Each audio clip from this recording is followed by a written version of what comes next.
Moja ya taarifa inayoendelea sana kusambaa kwenye mitandao ya kijamii ni taarifa ya mwanaume mmoja mwenye umri wa miaka 26 kutoka jimbo la Pennsylvania ameripotiwa kukamatwa na polisi baada ya kufanya msako mkali kufuatia jaribio lake la kutoroka kwa miguu baada ya kusimamishwa akiwa anaendesha lori kwa mwendo wa hatari. Kwa mujibu wa taarifa kutoka mamlaka za Montgomery County, mtumiwa Alphonse Wilonja alisimamishwa baada ya lori lake kuyumba barabarani na karibu kusababisha ajali kadhaa kwenye barabara hiyo. Inaelezwa kuwa wakati wa kukamatwa alishambulia askari kabla ya kukimbia kwa miguu, hali iliyosababisha polisi kutumia nguvu kubwa kumdhibiti na kumkamata. Mtumiwa anakabiliwa na makosa mbalimbali ikiwemo kuendesha ovyo, kumshambulia askari, kukimbia polisi pamoja na kukutwa na dawa za kulevya.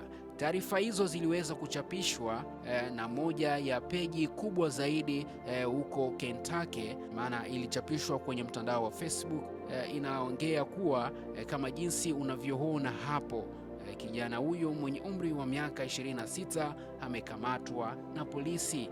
Anaitwa Alphonse Wilonja. Hadi sasa hivi bado hajajulikana kuwa ametokea pande zipi, lakini taarifa hizo zimeweza kuchapishwa na Montgomery County Sheriff Office Kentucky, kama jinsi unavyoona kwenye picha hapo, na ina siku mbili. Karibia watu wengi sana waliweza kukomenti, na kuna baadhi pia walipongeza serikali, polisi kwa kazi walioifanya. Kwa kijana huyu unayemuona hapo amekamatwa na polisi na sasa hivi yupo gerezani. Kusoma zaidi unaweza